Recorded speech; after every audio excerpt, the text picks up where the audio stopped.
Hello guys, welcome back to পাখি daily blog. কেমন আছো বন্ধুরা? আশা করি যে যেখান থেকে আমার ভিডিওটা দেখছো সবাই খুব ভালো আছো, খুব সুস্থ আছো। আর তোমাদের ভালোবাসা আর আশীর্বাদে আমিও খুব ভালো আর সুস্থ আছি। তো বন্ধুরা দেখো, আজকে আমি চলে এসেছি চিকেন মোমো নিয়ে। এই রেসিপিটি তোমাদের সাথে শেয়ার করব বলে। তো চিকেন মোমো আমরা কম বেশি সবাই বানাতে পারি বাড়িতে। তো আমি কিভাবে বানাচ্ছি সেটাই তোমাদের সাথে আজকে শেয়ার করব। আর খুবই অল্প সময়ে এই রেসিপিটি কমপ্লিট করেছি, সেটাই তোমাদের আজকে দেখাবো।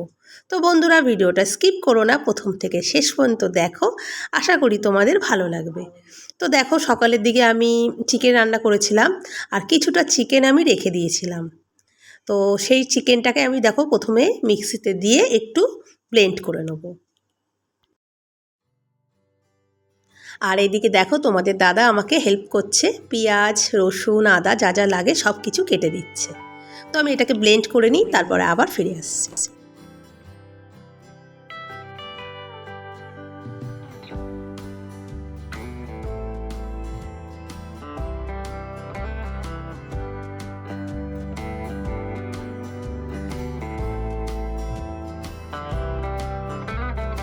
পেঁয়াজগুলো ছোট ছোট করে কেটে নেওয়া হয়েছে। এটা রয়েছে রসুন আর আদা রয়েছে, আর এখানে একটু পেঁয়াজ রেখেছি এটা খাওয়ার জন্য, আর এখানে রয়েছে কাঁচা লঙ্কা। তো এবার আমি কীভাবে কী করছি তাহলে দেখতে থাকো। আর এখানে তো চিকেনটা হয়ে গেছে, মজাটাও নরম হয়ে গেছে। তো আমি চিকেনটাকে একটু মেখে নেবো।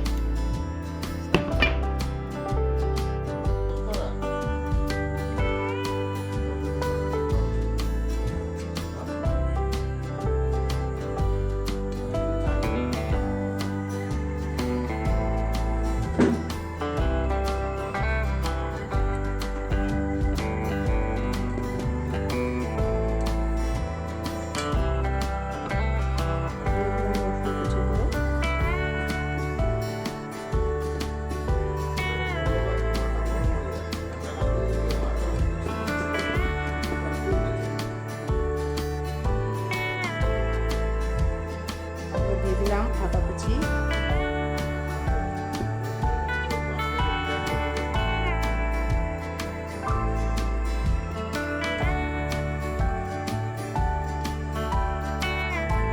দিলাম লঙ্কা কুচি,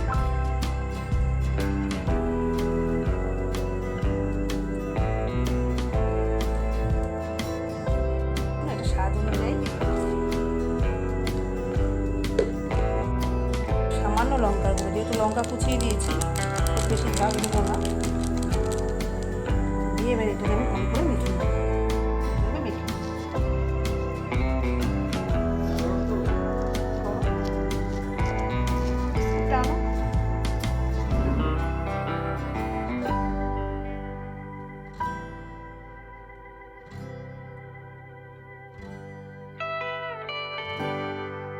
ময়দাটাকে আমি প্রথমেই মেখে রেখে দিয়েছিলাম, আর এবার দেখো ভালো করে রুটির আকারে বেলে নিয়ে তারপরে আমি একটা ঢাকনা দিয়ে ভালো করে ছোট ছোট করে শেপে আমি কেটে নিলাম।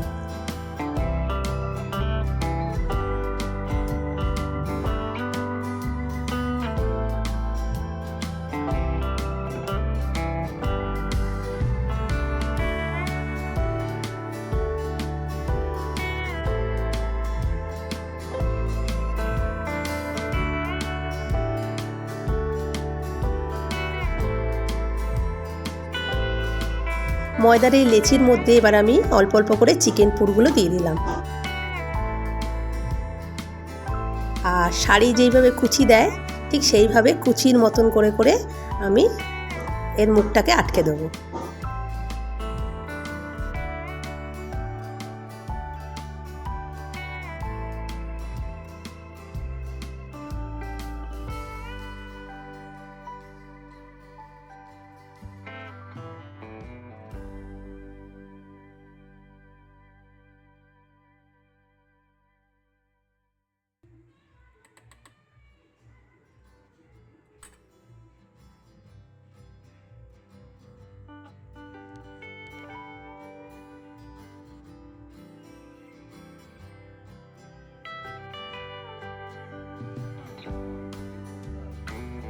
এইভাবে আমি সবকটাই করে নেব। আর এদিকে দেখো বন্ধুরা, আমি এখানে একটা কড়াই বসিয়ে দিয়েছি, আর কড়াইতে দিয়ে দিয়েছি জল, আর তার উপরে দেখো ফুটো ফুটো যে থালা, আমাদের বাড়িতে সবার বাড়িতে কম বেশি থালা আছে। যাদের বাড়িতে মোমো স্টিমার নেই তারা এইভাবেও করতে পারো, তো আমি এইভাবেই করেছি দেখো। আর ওপর দিয়ে দেখো থালার ওপর দিয়ে আমি একটা ব্রাশে করে একটু তেল মাখিয়ে নিলাম, তাহলে কি হবে মোমোটা নিচে লেগে যাবে না। এবার দেখো সবকটা মোমোই আমি ওপরে দিয়ে দিলাম, আর নিচে দেখো জল ফুটছে।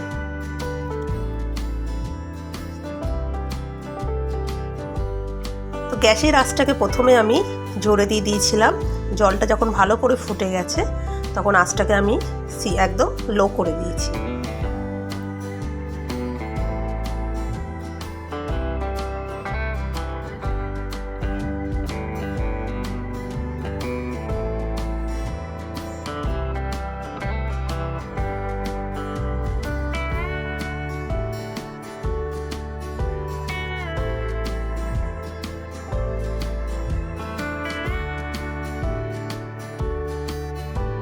এবার আমি ঢাকনা দিয়ে ঢেকে দিলাম এটাকে ভালো করে বয়েল হওয়ার জন্য।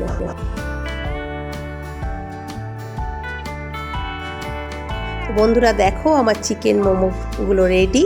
তো তোমাদের কেমন লাগলো অবশ্যই কিন্তু কমেন্ট করে জানিও। খুব অল্প সময়ে এই মোমোটা আমি রেডি করেছি। যেসব বন্ধুরা নতুন আমার চ্যানেলটা ভিজিট করছো, আমার ভিডিওটা দেখছো, যদি তোমাদের ভালো লাগে আমার এই রেসিপিটি অবশ্যই কিন্তু আমার চ্যানেলটাকে সাবস্ক্রাইব করে পাশে থাকা বেল নোটিফিকেশানটাকে অল করে দিও। আর যারা পুরনো বন্ধুরা প্রথম থেকে আমার ভিডিও দেখছো, আমাকে সাপোর্ট করছো, তাদের অনেক অনেক ভালোবাসা, অনেক অনেক ধন্যবাদ। তো আজকের ভিডিওটা আমি এখানেই শেষ করছি। তোমাদের সাথে আবার দেখা হবে নতুন কোনো রেসিপি কিংবা কোনো ব্লগ ভিডিওর সাথে। ততক্ষণের জন্য বন্ধুরা ভালো থেকো, সুস্থ থেকো আর নিজেদের খেয়াল রেখো। তো দেখো এবার আমি স্যালাড এখানে কেটে নিয়েছি, আর নিয়ে নিয়েছি টমেটো সস আর কাসুন্দি, এই দিয়ে পরিবেশন করছি। তো দেখো এক এক করে আমি সব কটাই করে নিচ্ছি, যে কটা বাকি ছিল সে কটাও আমি করে নিলাম। তো বন্ধুরা তোমাদের কেমন লাগলো অবশ্যই কিন্তু কমেন্ট করো, ভালো ভালো কমেন্ট করো, পাশে থেকো।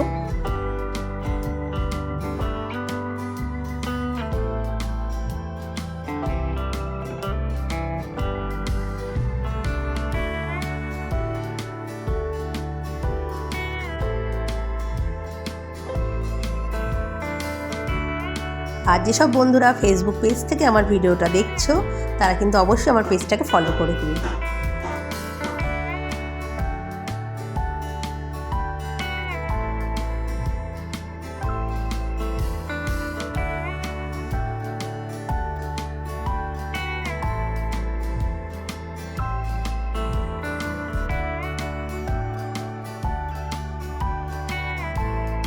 আজকের মতন ভিডিওটা এখানেই শেষ করলাম। আবার দেখা হবে সন্ধ্যে 6টার সময়। টাটা বন্ধুরা, ভালো থেকো, সুস্থ থেকো।